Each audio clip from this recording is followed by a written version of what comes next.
معروف قرخی بڑا شخص ہے اور بلخ کا رہنے والا ہے، اپنے بستر پہ سو رہا ہوتا ہے، اچانک سے چھت پہ قدموں کی آواز آتی ہے، پوچھتا ہے کون ہے چھت پشت بام پہ کون ہے؟ تو کہتا ہے کہ میرا اونٹ کھو گیا ہے۔ تو یہ کہتا ہے کہ اونٹ چھت پہ تو نہیں ملے گا، اونٹ تو بیابانوں میں ملے گا۔ تو اوپر سے آواز آتی ہے کہ جس خدا کو تم ڈھونڈ رہے ہو وہ نرم بستروں پہ نہیں ملے گا۔ وہ ایک ایسا جھٹکا پڑتا ہے کہ بہرحال آرزو تو تھی اس کی، خواہشات تو تھیں اس کی کہ وہ خدا کو ڈھونڈے، تو خدا نے بھی اس کو بہرحال، اگر انسان کی نیت اچھی ہو تو مرشد دروازے پہ خود آ جاتا ہے، ہدایت اس کو مل جاتی ہے۔ اگر آپ کی نیت اچھی ہو، آپ کی آرزو ہو، تو خدا خود آپ کو ہدایت دیتا ہے، خدا آپ کو چلتے پھرتے ہدایت دیتا ہے، خدا آپ کی زندگی میں کسی کو بھیج دیتا ہے ہدایت کے لیے۔ بہرحال وہ پھر ایک ایسے مقام پہ پہنچ گیا کہ ایک عجیب سے کپڑے پہنے ہوئے پانی کے کسی جھیل کنارے بیٹھا ہوا تھا، تو لوگ گزرے، انہوں نے پہچانا یہ تو بڑی شخصیت تھی، اس کو کیا ہو گیا، اس کے لباس، اس کی کہا کتنا سب کچھ تھا تمہارے پاس، شان و شوکت، مال، یہ کیا بنا لیا اپنا حال؟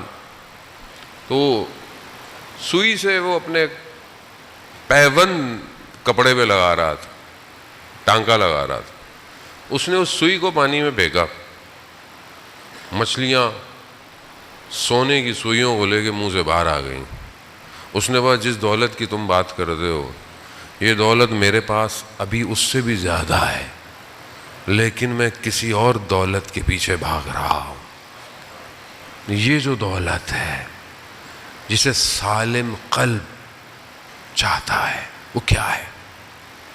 مانا جاتے امیر المومنین جو مسجد کوفہ میں پڑھی جاتی ہے، خدا ہم سب کو نجف کی زیارت نصیب فرمائے۔ مسجد کوفہ میں مقام ضربت کے پاس یہ مناجات پڑھی جاتی ہے، ویسے بھی آپ پڑھ سکتے ہیں، کبھی پڑھ سکتے ہیں، لیکن وہاں خاص امام اس میں فرما ہے اللہم انی اسألک یوم لا ینفع، پروردگار میں تجھ سے سوال کرتا ہوں اس دن کا جس دن کوئی چیز نفع نہیں دے گی۔ کون سا دن ہے؟ کون سا دن ہے جس میں مولا فرما رہے ہیں کہ کوئی چیز فائدہ نہیں دے گی؟ کوئی چیز کون سا دن ہے؟ کوئی چیز فائدہ نہیں دے گی۔ کیا چیز دے گی؟ سوائے اس کے جو قلب سلیم لے کر آئے گا، سوائے اس کے۔ امام آگے مناجات میں فرماتے ہیں تمہاری ماؤں بہنوں کے بہن کچھ نہیں کر پائیں گے، مجرم اپنے چہروں سے پہچانے جائیں گے، اپنے چہروں سے پہچانے گے۔ ابھی دنیا میں تو خدا نے بڑا سیٹ اپ کیا ہوا ہے ہمارے ساتھ، بڑا کرم کیا ہوا ہے، میں آپ کے سامنے کتنا اچھا ہوں آپ کو پتہ ہی نہیں ہے میں اندر سے کیسا ہوں۔ اگر جیسا میں اندر ہوں ماتھے پہ آ جائے چیر پھاڑ دیں ہم ایک دوسرے کو۔ روایات کہتی ہیں اگر انسان کا باطن آشکار ہو جائے لوگ ایک دوسرے کو چیر پھاڑ دیں۔ یہ تو رحمان نے اپنے محبوب کے صدقے میں ہمارے گناہوں کو پوشیدہ رکھا ہوا ہے، مگر اس دن کوئی چیز نہیں چھپے گی۔ اگر ذرا برابر بھی کوئی چیز ہوگی تو خدا اسے آشکار کر دے گا۔ کیا لے کے جا رہے ہیں ہم؟ کیا چیز بھیج رہے ہیں؟ اس قلب میں کیا ہے؟ اس دن کیا دکھایا جائے گا؟ ہمارا قلب دکھایا جائے گا اس دن ہم جھوٹ بھی نہیں بول سکتے۔ ہم اپنے قلب کو خدا کی بارگاہ میں کیا دیں گے؟ پروردگار اس قلب میں تو دنیا تھی، آرزویں تھیں، اس کی محبت، اس کی محبت۔ خو عزیزان محترم، یہی زندگی کے چند فرصتی لمحات ہے کہ اپنے قلب کو سالم بنا لیں اور ان آرزوؤں کو جو دنیا میں کھینچ رہی ہے اسے روکیں۔ میں یہ نہیں کہتا کہ آپ اپنی کیریئر کو گروتھ، ایجوکیشن نہ، لیکن یہ جو اٹیچمنٹ ہے نا یہ برباد کر دیتی ہے۔ یہ بعض اوقات چھوٹی سی چیز سے بھی اٹیچمنٹ برباد کر دیتی ہے۔ انسان اتنا اس میں غافل ہو جاتا ہے میں شاید آپ کو لفظوں میں غفلت کو ڈیفائن نہ کر سکوں.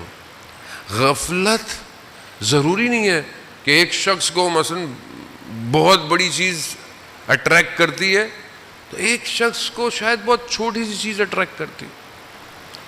ایک عالم دین ہو سکتا ہے کہ بہت سارے معاملات میں گزر جائے، مثلا آپ اس کو بولیں گے یہاں بیٹھ جاؤ وہاں بیٹھ جاؤ، بیٹھ جائے، لیکن ہو سکتا ہے کہ اس بات پہ وہ ناراض ہو جائے کہ آپ نے میرے نام کے آگے یہ جو ہے وہ خطاب اور یہ جو آج کل ہوتا ہے یہ نہیں لگایا. ناراض ہو جاتے ہیں لوگ، ناراض. کسی کی تصویر مجھے تو ہمیں تو لوگ بتاتے ہیں مولانا صاحب دیکھیں حالات کیا ہیں، مجلس کا پوسٹر چھاپیں آپ، کسی کی تصویر چھوٹی ہو جائے، فلانے سے چھوٹی ہو جائے تو اس پہ لوگ ناراض ہو جاتے ہیں. بھائی مجلس تو امام حسین کی ہے. اول تو تصویر کی بھی ضرورت نہیں ہے، پتہ نہیں بہرحال آج کل ٹرینڈ ہو گیا ہے. امام حسین کا نام چھوٹا ہوتا ہے اور ذاکر کا نام اتنا بڑا ہوتا ہے. وہ یہ بھائی بعض اوقات آدمی اسی میں پھنسا ہوا ہے، اسی چیز میں پھنسا. ہم نے اپنی زندگی میں تجربہ کیا، بہت ساری چیزوں سے گزر گئے، ایک چھوٹے سے امتحان میں آ کے گر گئے، اور خدا نے دیکھا یہی تمہاری حالت تھی، یہی حالت ہے تمہاری. اگر خدا لطف اور کرم نہ کرے انسان گمراہ ہو جائے. یہ اس کا کرم ہے کہ جس نے ہمیں بچایا ہوا ہے جانے والا. اس لیے جائیں سجدے کریں، شکر کے سجدے، اور سجدوں میں سبوحن قدوسن کہے خدا کی بارگاہ. یہ آرزوؤں کو اپنے چینج کریں، رنگوں سے، پردوں سے، صوفوں سے. انسان بعض اوقات ہوتا ہے نا، بچہ سائیکل لیتا ہے، سائیکل میں لائٹیں لگائے گا، یہ لگائے گا، ہارن لگائے گا، اس کی ساری آرزو وہی ہوتی ہے. آج کل بچے فون لیتے ہیں، ٹیبلٹ لیتے ہیں، اوپر کور چڑھاؤ، نیچے لیبل لگاؤ، یوں ہونا چاہیے، یہ ہونا چاہیے، اسی میں پھر ایک کہے گا مجھے وہ وائرلیس بھی چاہیے. آہستہ آہستہ آرزو بڑھتی چلی جاتی ہے، بڑھتی چلی جاتی ہے، بڑھتی چلی جاتی ہے. ہینڈ فری بھی چاہیے، اسمارٹ واچ بھی چاہیے. آج کل تو چھوٹے بچے بھی وہ ان کو ٹیبلٹ لا کے دو تو کہتے نہیں یہ تو سیمسنگ کا ہے، آئی پیڈ کا چاہیے. اتنی دنیا تیز ہو گئی ہے. کس نے کیا ہے؟ ارے معاشرہ ڈیزائنڈ ہے. ہم غافل ہو گئے ہیں کہ بہت ساری چیزیں ہمارے وجود میں کریٹ کی جا رہی ہیں. کوئی کرپٹ تھوڑی پیدا ہوتا ہے، کرپشن تو ڈالی جاتی ہے. دنیا زرق اور برق ہے، لیکن جس نے حقیقت دیکھ لی ہو. کیوں کہتے ہیں اہل قبور کی زیارت کرو، جا کے قبرستان جایا کرو؟ کیوں؟ جتنے ہم قبرستان جا کر سلام پڑھتے ہیں اس میں ایک سلام یہ بھی ہے کہ السلام علیکم یا اہل القبور، یعنی سلام ہو آپ پر کہ جو جا چکے ہیں، میں بھی بہت جلدی آپ کے پاس آنے والا ہوں.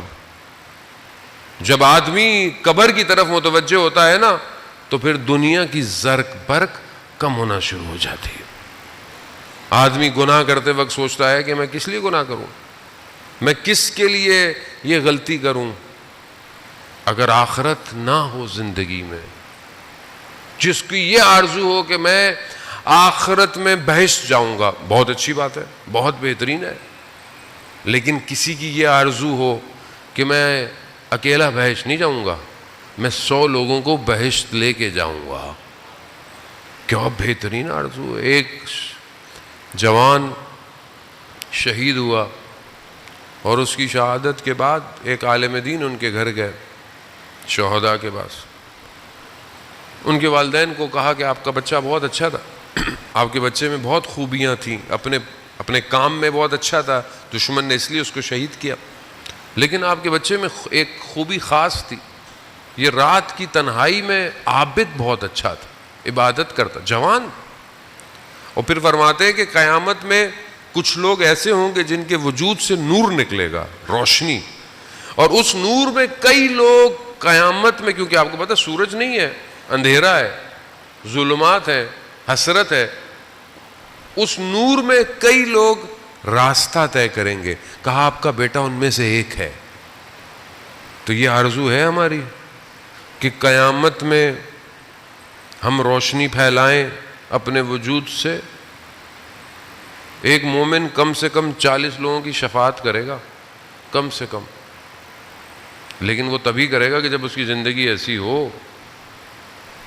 ہم تو یہاں پہ جنت جانے نہیں دیتے. ہمارا بس چلے تو ہم تو جنت میں کسی کو نہ جانے تھے. یہ جنت میں جائے گا, یہ تمہارے کام ہے جنت میں جانے کے, اپنے کام تو دیکھو. جنت تمہاری ہے, ہمارے اللہ کی ہے. ہم تو مجلس میں کوئی بیچارہ آخر میں آ جائے تو اس کی کھال وال اتارنا شروع کر دیتے ہیں. یہ تو آخر میں آتے ہیں, یہ تو نیاز کھانے آتے ہیں, یہ تو باہر کھڑے رہتے ہیں. بھائی امام کا صدقہ ہے, ہو سکتا ہے کوئی نیاز کھانے والا بھی پتہ نہیں کہاں پہنچ جائے. امام کی نیاز ہے, جب وجود میں جائے گی اثر تو کرتی ہے.